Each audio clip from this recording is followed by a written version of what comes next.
발세의 징조 세 번째 시간입니다. 올해 어느 생태 포럼에 참여한 적이 있었습니다. 그때에 아주 충격적인 얘기를 하나 들었었는데요.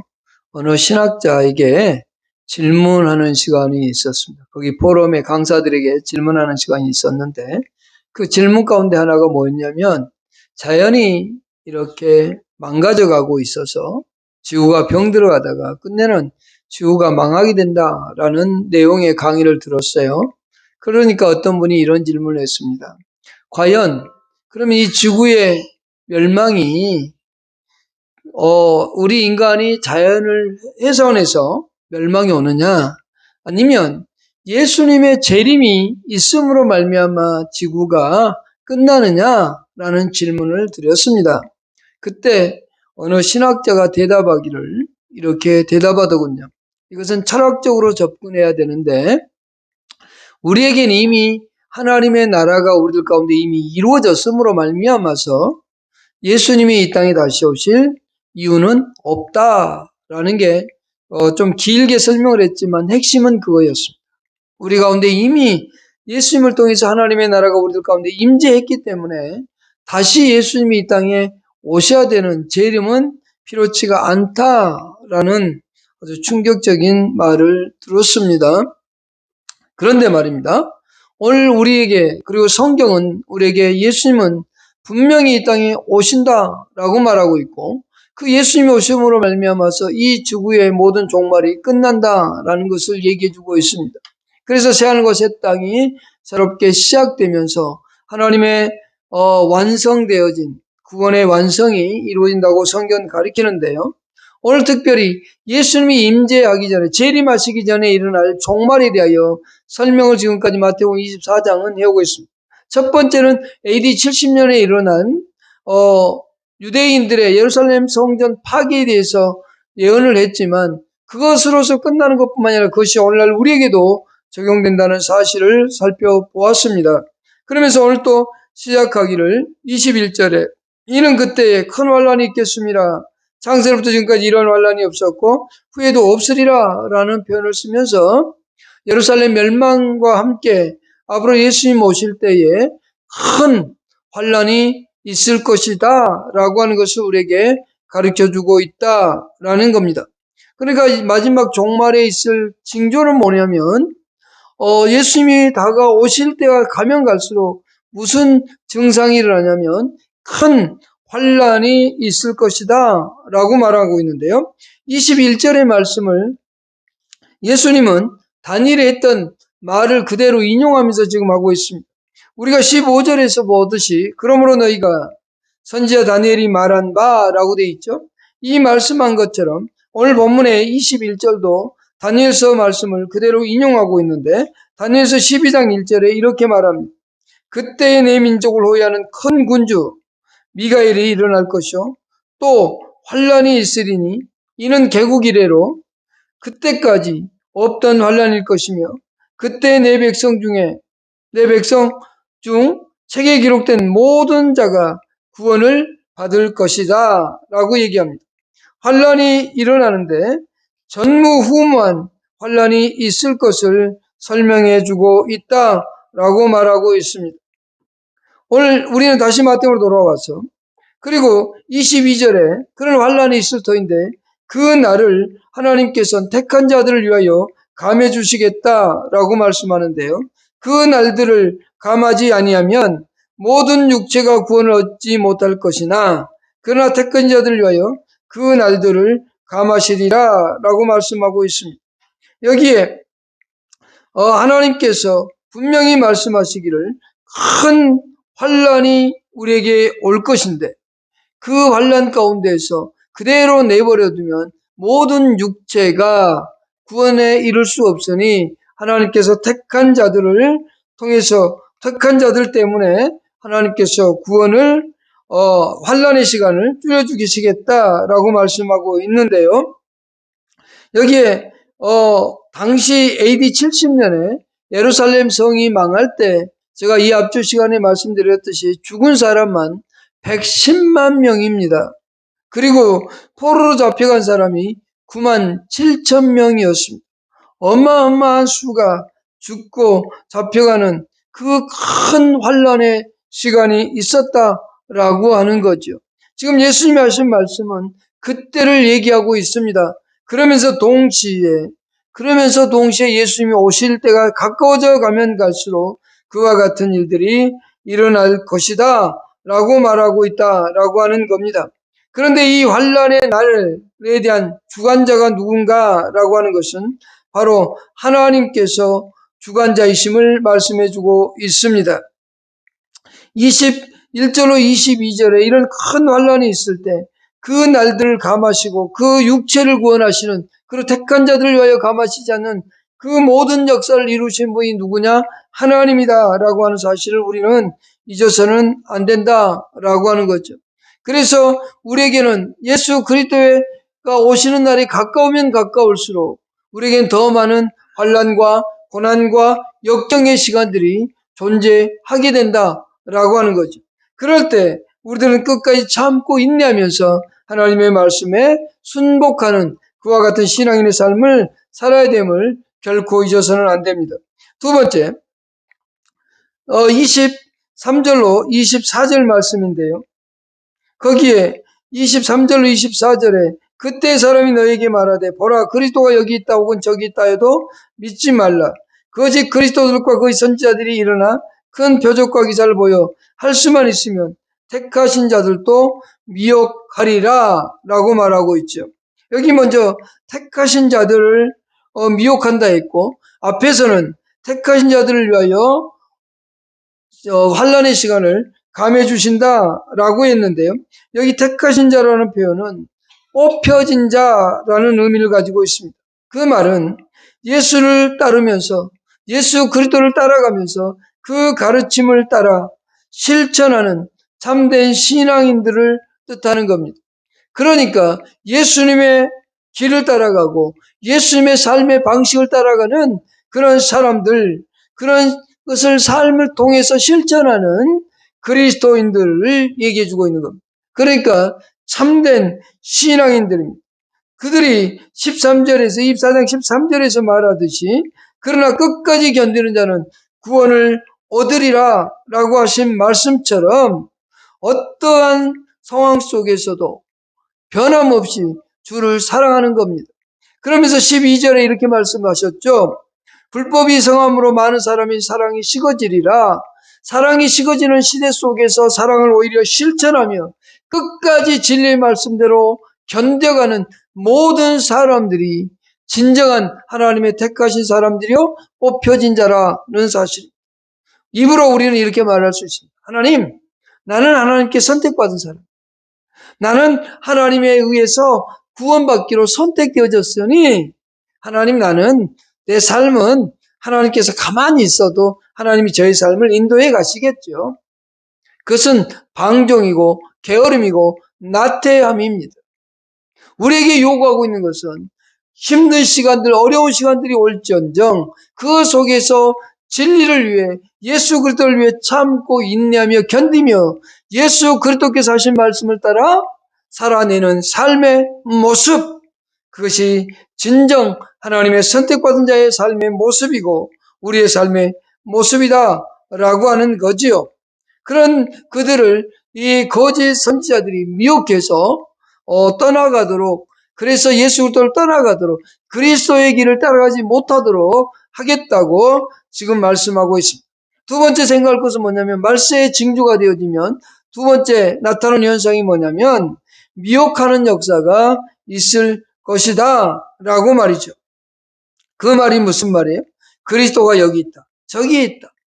또는 거짓 그리스도인과 거짓 선자들이 일어나서 기적을 행하고 이적을 행하면서 야, 보아라, 진짜는 여기 있지 않느냐, 그러니 우리를 믿고 따라오라, 이렇게 얘기하겠죠. 그러면서 25절과 26절을 보면 더 자세하게 얘기합니다. 보라, 내가 너에게 미리 말하였다.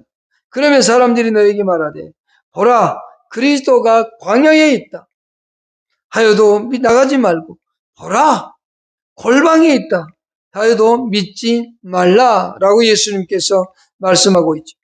분명한 것은 마지막 때가 되어지면, 그리고 예수님이 올 시간들이 가까워져 가면, 지금은 우리는 종말의 시간들을 살아가고 있는 사람들인데, 그 삶 속에서 예수님이 오시는 시간이 더욱더 가까워지면 할수록 뭐 하느냐? 가짜들이 많이 일어나게 된다는 사실입니다. 그것은 역사 속에서도 그랬고 지금도 그렇습니다. 예수님이 시대에도 거짓 선생들은 있었습니다. 초대교회 사도들이 복음을 가리키고 진리를 가리킬 때도 그들이 있었습니다. 가짜들은 언제나 존재했고 그들은 언제나 그리스도인 것처럼 자신들이 그리스도인 것처럼 그리고 자신들을 통해서만 구원이 있는 것처럼 그들은 언제나 얘기했습니다. 23절에 시작하면서 이렇게 시작하죠. 그때에 라고 시작합니다. 이것은 종말에 처한 어떤 징조가 날 것에 대한 것을 이제 소개하기 위해서 선언적으로 말씀을 하면서 앞으로 종말이 되어진다면 이러한 현상이 나타날 거다. 그러니까 여기 그때라고 하는 것은 앞으로 종말이 오고 예수님이 올 때가 올 텐데 그때에 대한 얘기를 이제 그때에 나타나는 현상들이 있는데 그 중에 큰 현상이 뭐냐? 바로 미혹하는 현상이다 하는 거죠. 여러분 박해보다 환난보다 더 무서운 현상이 무엇이냐? 그것은 미혹하는 역사가 있다는 겁니다. 사람들을 핍박하고 채찍질하고 이때 떠나는 사람들보다 편안하고 잘 살고 많은 것을 막 도와주면서 물질적으로 도와주고 또 삶의 어떤 여러 가지 방법들을 도와줌으로 인해서 다가오는 가짜들. 이것을 이제 성경적 표현으로 말하면 이리가 양의 탈을 쓰고 가까이 오는 것. 그것이 더 무섭습니다. 그것은 핍박을 하면 저 사람은 가짜, 나는 진짜 이게 구분이 될 수 있는데 그렇지 않고 양의 탈을 쓴 가짜들이 와서 사랑을 베푸는 것 같고 나의 어려운 문제를 해결해 주고 나에게 친구가 되어주고 그러면서 쓱 다가와서 야, 그 예수 거기 있는 게 아니야. 교회 다닌다고 구원받는 것 아니야. 우리를 따라와 라고 꼬시는 거죠. 기독교 백화점 서점에서 충격적인 책을 하나 봤는데요. 충격적인 책을 자주 보기도 합니다. 하는 거 하나만 보는 게 아니라. 그게 이제 출판 유통구조 때문에 그러는 현상인데요. 왜냐면, 이제 그 개인 출판사들이 많이 생겨나고 또 작은 출판사들이 생겨나다 보니까 자기들 스스로 책을 팔아낼 능력이 없으니까 이제 유통구조를 통해서 합니다. 우리나라 큰 출판사들을 통해서 그 책을 유통을 시켜서 서점에 들어오게 하는데 어느 날 이런 책이 있었습니다. 천국에 들어가는 방법 해가지고 3가지가 있다는 방법의 책도 있었고요. 천국에서 보트를 타고 이 땅에서 타고 다니는 보트처럼 예수님께서 보트를 준비해 주셔가지고 그 보트를 타고 천국을 여행하는데 말입니다 하고 그런 책도 있고요. 예수님이 우리를 위해서 죽은 것이 유대인의 반감을 사서 죽은 거다라고 하는 책도 있었고요. 또 이런 책도 있었습니다. 굿을 하는 것은 나쁜 게 아니다. 굿은 우리에게 좋은 영향력을 미쳐서 우리에게 병든 것을 치료해 주기도 하고 우리의 위로자가 되기도 하고 우리를 위로해 주기도 하고 우리에게 친구가 되어 주기도 했던 것이 우리의 굿이다. 그러므로 기독교가 굿을 멀리 할 게 아니라 가까이 해야 된다라고 하는 그런 책도 있었습니다. 그들이 신학교 교수였다는 사실이죠. 근데 말입니다. 더 충격적인 것은 다른 교단에서 들어온 것. 예수를 믿는 사람들이 당신들이 신앙생활을 하는데 장로교를 다니든 선결교를 다니든 감리교를 다니든 침례교를 다니든 예수를 믿는 그 교회를 다닌다면 당신들은 주의를 지키는 교회를 다닌다면 다 틀렸습니다. 그 교회에서 당장 떠나십시오. 주일은 없습니다.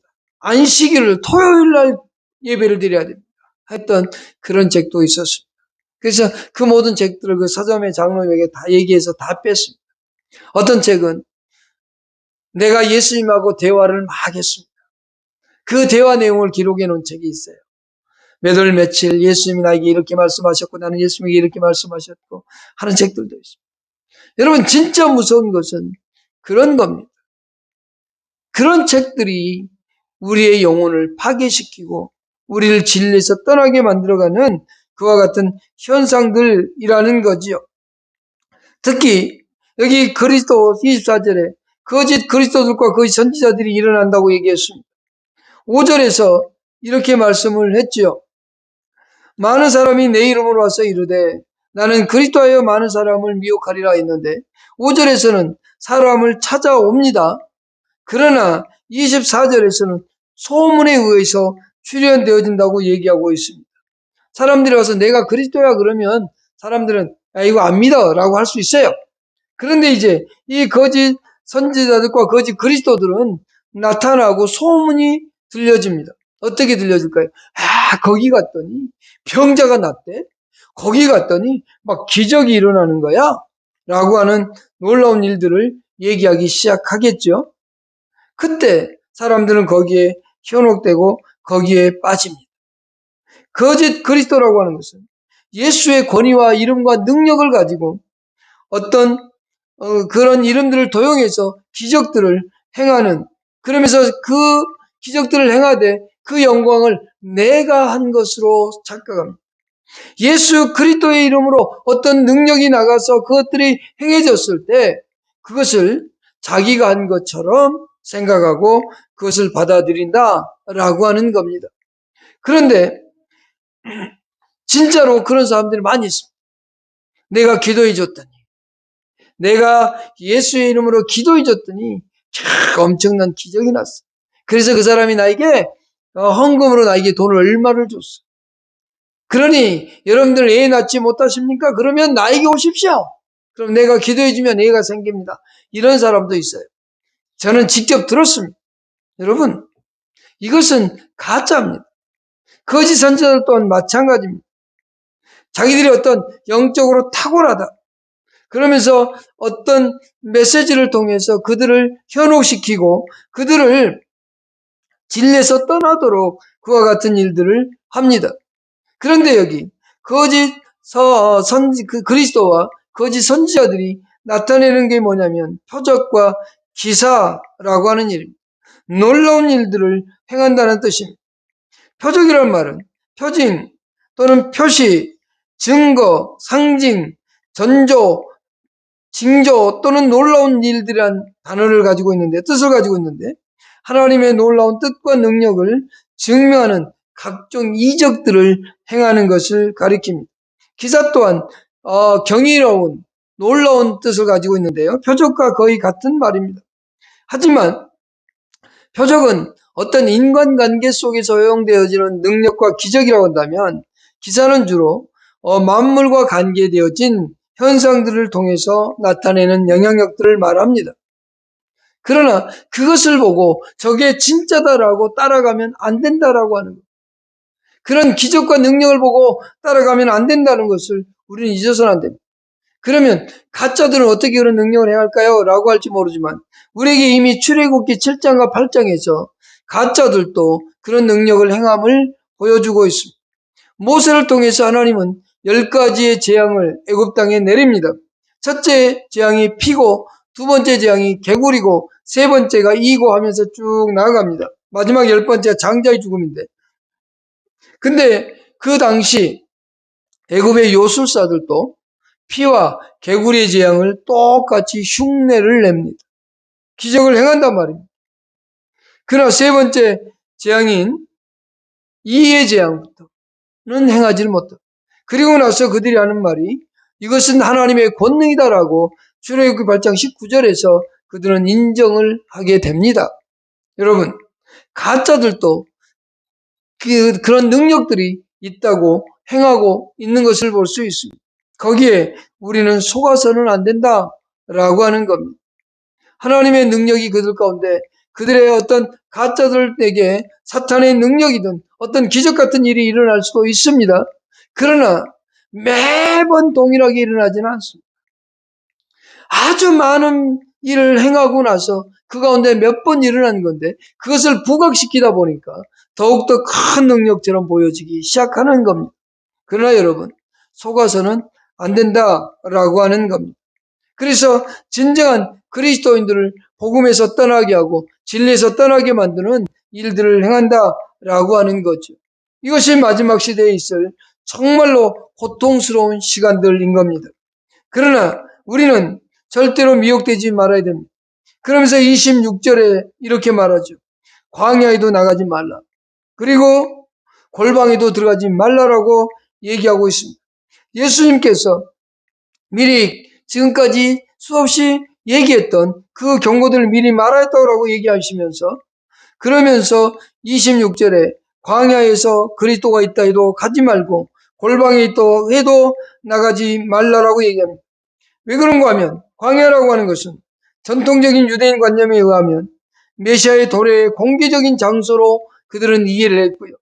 또 예언자들의 활동 무대가 주로 광야였고 세례 요한 역시 광야에서 외치는 자라고 하는 칭호를 얻었습니다. 그래서 광야에서 수도원 운동도 일어났고 광야에서 많은 열심파 당원들이 공동체 생활을 하면서 이 광야에가 진정한 예수 그리스도가 있다고 외쳤던 겁니다. 또한 더불어 골방이라고 하는 것은 아주 은밀한 장소, 비밀의 장소를 말해주고 있습니다. 그런 장소에서 주님이 온다라고 해도 믿지 말라라고 하는 겁니다. 우리 주께서 오시는 것은 어떤 특정한 장소에 주의 재림이 일어나지 않습니다. 그 얘기를 지금 예수님은 하고 있습니다. 광야에서 예수 그리스도가 여기 있다, 구원의 역사가 여기 있다 해도 믿지 말라고 얘기합니다. 저기 있다 해도 믿지 말라고 합니다. 왜요? 그 이유에 대해서 27절과 28절에 얘기합니다. 비밀스러운 장소로 임하는 것도 아니고 특별한 광야로 임하는 것도 아닙니다. 예수님이 언제 어디서 어디로 온다라고 하는 말들은 다 거짓말입니다. 어떤 분은 이렇게 얘기하는 걸 봤습니다. 자신이 예수님 오시면 비디오로 찍어 갖고 와서 자기들에게 보여주겠다고 하는 말을 하는 사람도 봤습니다. 미국의 아주 유명한 사람 중에 하나입니다. 그러나 여러분 다 거짓말이에요. 왜 거짓말인 거 아니? 27절과 28절을 보면 분명하게 알 수 있습니다. 세 번째 생각할 것이 바로 27절과 28절에 나옵니다. 주의 재림은 분명하게 임한다라는 사실을 27절로 28절에 말합니다. 거기 이렇게 말하죠. 번개가 동편에 나서 서편까지 번쩍임같이 인자의 임함도 그러하리라. 죽음이 있는 곳에는 독수리들이 모일 것이니라. 예수 그리스도의 재림은 광야로 오는 것도 아니고 골방으로 오는 것도 아니고 어떤 특정 장소에 임하는 것이 아니라 모든 사람들이 다 볼 수 있도록 임한다라고 하는 사실입니다. 그러니 종말이 온다 어느 나라로 갈까? 그럴 필요가 없다는 겁니다. 예수님이 어느 나라로 올까? 유대인으로 예루살렘으로 임한다? 그것도 가짜입니다. 종말의 예수님의 임재는 다시 재림은 예루살렘에 오실 거야. 가짜입니다. 왜요? 오늘 본문에 예수님께서 말씀하잖아요. 번개가 동에서 번쩍인 같이 서편에서도 복이 된다는 얘기를 하죠. 그 말은 무슨 얘기냐? 모든 인류가 동시에 볼 수 있도록 임한다는 사실입니다. 어느 한 장소에만 임하는 것이 아니라 모든 인류가 볼 수 있도록 그렇게 임하시는 분이라는 사실을 우리에게 말씀해 주고 있다라고 하는 사실을 잊어서는 안 됩니다. 근데 많은 사람들은 거기에 속고 있다는 사실을 볼 수 있습니다. 거기 37절 보십시다. 노아의 때와 같이 인자의 임함도 그러하리라 라고 말씀하죠. 39절에 홍수가 나서 그들을 다 멸하기까지 깨닫지 못하였으니 인자의 임함도 이와 같으리라. 예수 그리스도의 임함이 정확히 언제 몇 월 며칠 날 온다는 건 없습니다. 노아 홍수 때 갑자기 임했던 것처럼 예수 그리스도의 임함은 반드시 임하게 되는데 어떻게 해요? 어느 한 장소만이 아니라 전 지구인들이 다 볼 수 있도록 그렇게 임하신다는 사실을 설명해 주고 있습니다. 예수 그리스도의 재림은 분명하게 임하되 어느 한 지역에 임하지 않는다. 반드시 모든 사람이 볼 수 있도록 임한다는 겁니다. 그 예로 이제 28절에 자기들이 다 알고 있는 격언을 통해서 다시 한번 강조해 주고 있습니다. 28절 죽음이 있는 곳에는 시체가 있는 곳에는 그 말이죠. 독수리들이 모일 것입니다. 그러니까 독수리들이 이렇게 날고 있으면 그 주위를 뱅뱅하고 독수리들이 모이기 시작하면 거기에는 뭐가 있느냐? 죽음이 있다는 거죠. 그 말처럼 반드시 예수 그리스도의 임함이 그와 같을 것이다 라고 하는 거예요. 우리들에게 이 말은 좀 의아할지 모르지만 유대인들에게는 이 말이 야 독수리가 분명히 모여서 날기 시작하고 거기 독수리들이 모이면 시신이 있는 것처럼 예수 그리스도의 임함도 이런 재앙들이 있으면 이런 일들이 있으면 반드시 그렇게 일어난다라고 하는 겁니다. 그리고 동에서 번개와 번쩍이며 서쪽에서도 번쩍인 것 같이 그렇게 모든 사람들이 보듯이 반드시 그렇게 임하는 것이지 우리를 동에서 임한다? 어느 장소에 임한다? 어느 날 어느 시에 임한다? 이렇게 임하지 않는다는 사실을 우리는 기억해야 되고 마지막 세대를 살아가는 마지막 종말을 살아가는 우리들에게 어려움이 있고 힘듦이 있고 있을지라도 또 사랑이 식어질지라도 끝까지 견디면서 하나님의 말씀대로 살아내는 그런 신앙인들이 될 수 있기를 축복합니다. 왜냐하면 예수 그리스도의 재림은 반드시 임하기 때문입니다. 기도하겠습니다.